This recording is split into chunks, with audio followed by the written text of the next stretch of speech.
This is the Roland Echo RE-301. Really nice example of this unit. Cosmetically, it's in really great shape. Torx is good. The couple of scratches on the faceplate, but VU meter works fine. It all lights up. Just looks really nice. Peak level light works no problem at all. What I'm doing is playing a Jazzmaster through an orange dual terror into a Line 6 DT50 right now. This is a clean, completely clean. It's got a bit of reverb. It's got three things that it really works. For this, it's got a reverb, which I don't really use that much.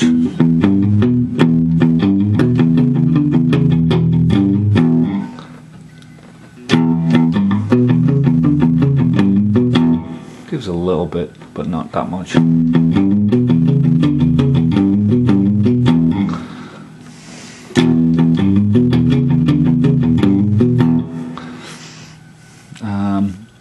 Chorus, if you're familiar with the DC 120 amps, you know this circuit. It's a really nice circuit.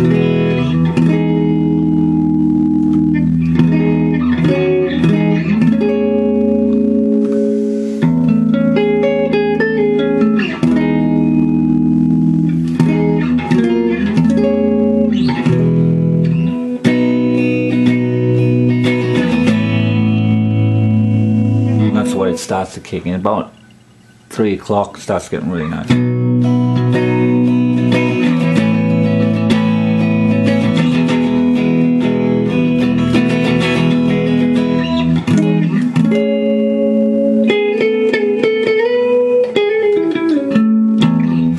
So that's an option as well. All controlled by a foot switch if you want it to be.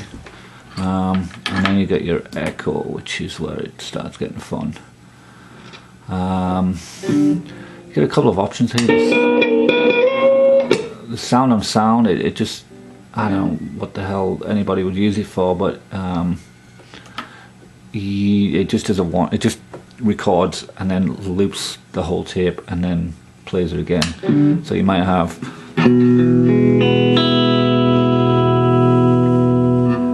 and it'll go through the whole, you know, the tape going round, and as you can see I'm not playing, and it'll come out in a few seconds. I have no idea what you would ever use this for. It's like a very early version of a loop. There you go. It's usually deteriorated, the signal's usually deteriorated by the time it comes around. I don't ever use it. You do a singles delay, so if you wanted, you know, put it on sides on it. Nice slap back.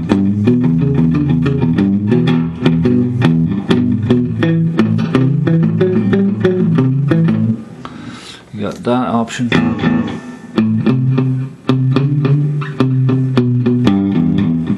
So never usually use that either, but that's always an option.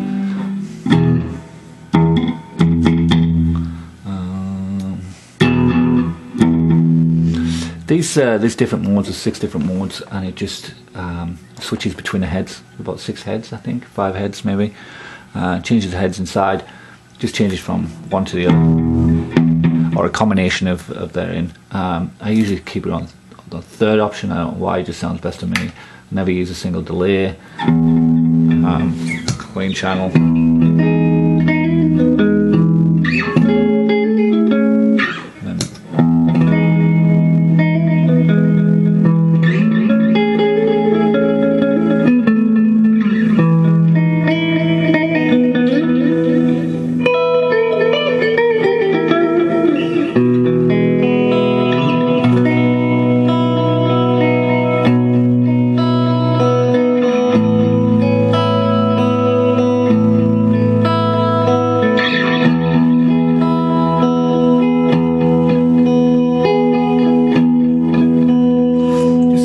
Absolutely lush, fantastic sound to it.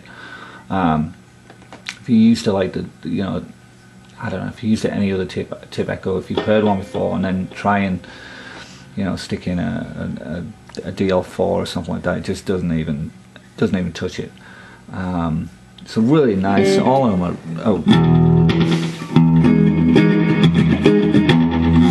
all of them will give you a different little thing, and then you change the intensity and get that shimmer that everybody's looking for, you know, that Johnny Greenwood stuff.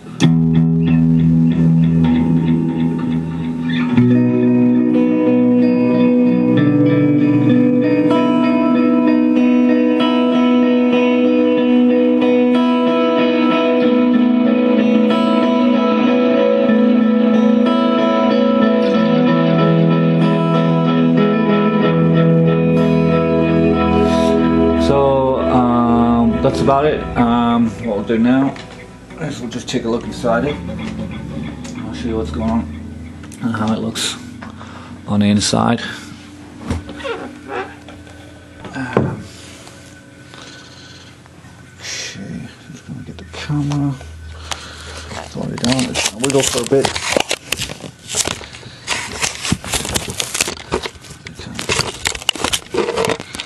Okay, so. This is a Japanese model. It was brought over from Japan, I don't know, in the 1970s, whenever it was made. It's brand new, it's a one owner. I bought it from him. And you'll see that the cord goes into this little green box before I put it into the mains. And the green box basically just changes the voltage, so it's a converter.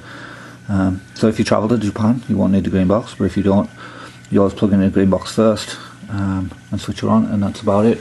All the instructions on the top, they're all in Japanese, of course, which is kind of nice, kind of kitsch. But the instructions are available online, and you know what, you really don't need them. When you open it up, it gets a lot louder. You can hear the tape run. If I can just show you,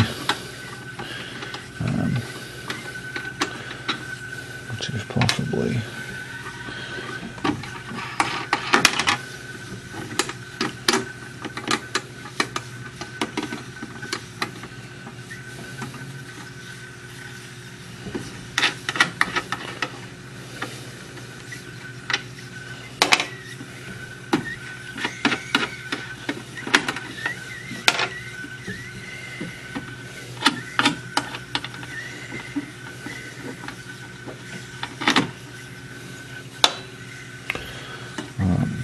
Again, just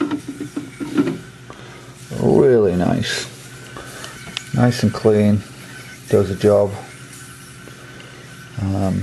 I never work with it open, never play with it open, kind of makes too much noise. Close it up and it's that noise is pretty much inconsiderable. So there you go. Anyway, great example of the Roland Space Echo. I was gonna just give you a little full tone OCD on here, which I was gonna just plug in.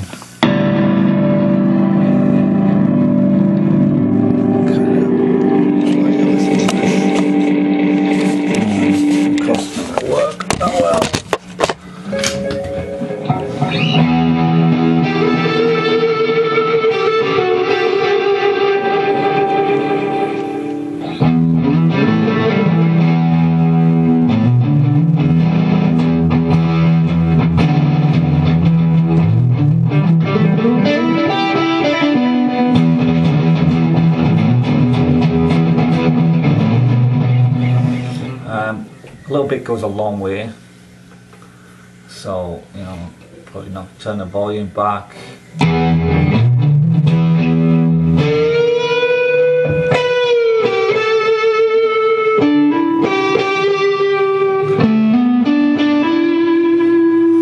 you want that David Gilmour kind of